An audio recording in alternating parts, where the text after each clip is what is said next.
Hello, I am Mayowa Koya, and this is Public Logic Media, where facts meet logic and politics make sense. Today, I want to begin with a question that has dominated conversations across Nigeria for months. Is Nigeria really drowning in debt? Spend just a few minutes on social media, listen to political discussions, read newspaper headlines, or follow public debates, and you will almost certainly hear someone say Nigeria has borrowed too much.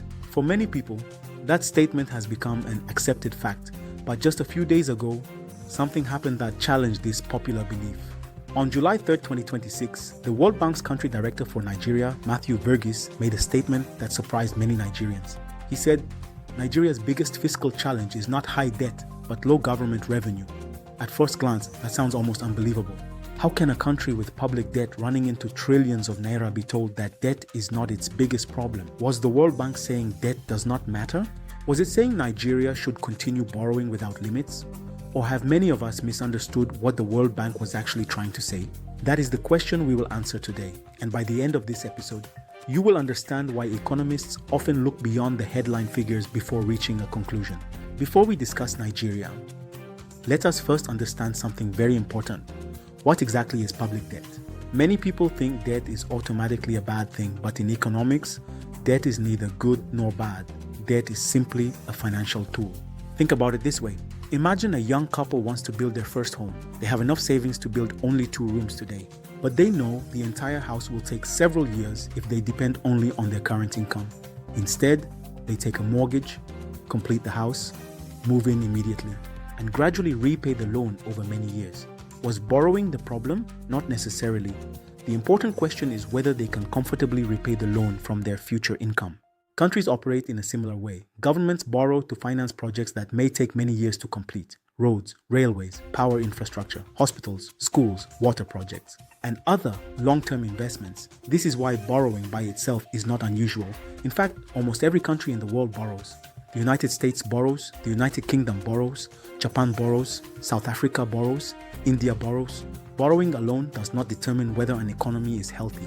So, if borrowing is normal, why are economists still concerned? Because borrowing is only one side of the equation. Repayment is the other. And that brings us to perhaps the most important sentence in today's discussion. Debt is not repaid with debt. Debt is repaid with revenue. That single sentence explains almost everything the World Bank was trying to communicate. Because no matter how much a government borrows, the loan must eventually be repaid. And repayment depends on one thing: revenue. Now let me ask you another simple question. Imagine 2 families, both owe 10 million naira. The first family earns 500,000 naira every month. The second family earns 5 million naira every month. Do they carry the same financial burden? Of course not. The amount they owe may be identical, but their ability to repay it is completely different. Countries work in much the same way. This is why economists do not simply ask how much does a country owe, they also ask how much does the government earn, because income determines repayment capacity. And this is exactly where the World Bank's argument begins. The World Bank was not saying debt does not matter. It was saying Nigeria's government revenue remains relatively low compared with the responsibilities government must finance. Think about everything government is expected to provide: roads, schools, hospitals, security, electricity infrastructure, agriculture, water supply, public transportation, the judiciary, the armed forces, and many more. All of these require money. If government revenue is weak, meeting all those obligations becomes much more difficult. That is why increasing revenue is so important. Now, another respected institution reached a very similar conclusion.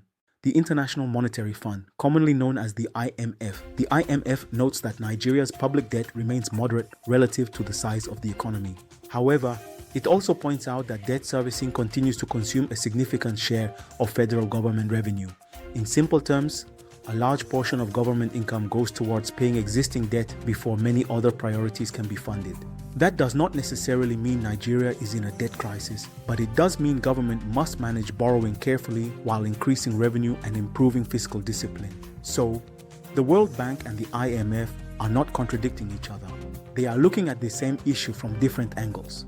One says increase revenue, the other says manage debt responsibly and strengthen public finances. Together, those messages paint a clearer picture of Nigeria's economic reality. Now, there is another issue that often creates confusion. Sometimes you hear that Nigeria's public debt has increased dramatically, and many people immediately assume government borrowed all that money during that period. But the situation is more complicated. Part of Nigeria's public debt is owed in foreign currencies, especially US dollars. When the naira loses value against the dollar, the naira value of those existing loans automatically increases. Imagine you borrowed $100. If $1 was worth 500 naira, your debt would be worth 50,000 naira. If the exchange rate later becomes 1,500 naira to $1, you still owe $100. But in naira, that same debt is now worth 150,000 naira. The amount in dollars has not changed, but the amount in naira has increased significantly. This is one reason economists always ask deeper questions before interpreting debt figures. How much of the increase came from new borrowing? How much resulted from exchange rate movements? How much is domestic debt? How much is external debt? Those questions matter, because numbers without context can sometimes tell only half the story. And this brings us to another important lesson. A headline may tell you that debt increased, but a good analyst asks, why did it increase? That is exactly what public logic media is about. Not repeating headlines, understanding them.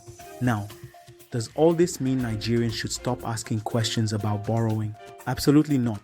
In fact, we should ask even better questions. Why was the money borrowed? What projects were supposed to be financed? What results have been achieved? Which projects have been completed? Which ones remain unfinished? Can citizens verify them? Can government demonstrate measurable value for money? Those are the questions that strengthen democracy, not because they attack government, but because they promote accountability. And accountability should never depend on political party. Whether you support the government or oppose the government, public money belongs to Nigerians. Every administration should therefore be judged using the same questions. Why was the money borrowed? How was it spent? What measurable benefits did Nigerians receive? Can future generations comfortably repay it? Those are evidence-based questions, not political questions. So, is Nigeria drowning in debt? The honest answer is that is not the first question economists ask. They first ask, can Nigeria sustain its borrowing? Can government increase revenue? Can borrowed funds generate long-term economic growth? Can public institutions ensure transparency and accountability? Those are the questions that matter most. Perhaps the biggest lesson from today's discussion is this: borrowing is neither an achievement nor is it a failure. It is a financial decision. Its success depends on what happens after the money is borrowed. But today's discussion leads us to an even bigger question. If Nigeria has borrowed over many years, where did Nigeria's borrowed money go? What projects were officially financed? What progress has been made? What challenges remain? And what lessons should every administration, past, present, and future, learn from all of this? That is exactly what we will examine in our next episode. Not to defend anyone, not to attack anyone, but to understand the facts. Thank you for watching. I am Mayowa Koya, and this has been Public Logic Media.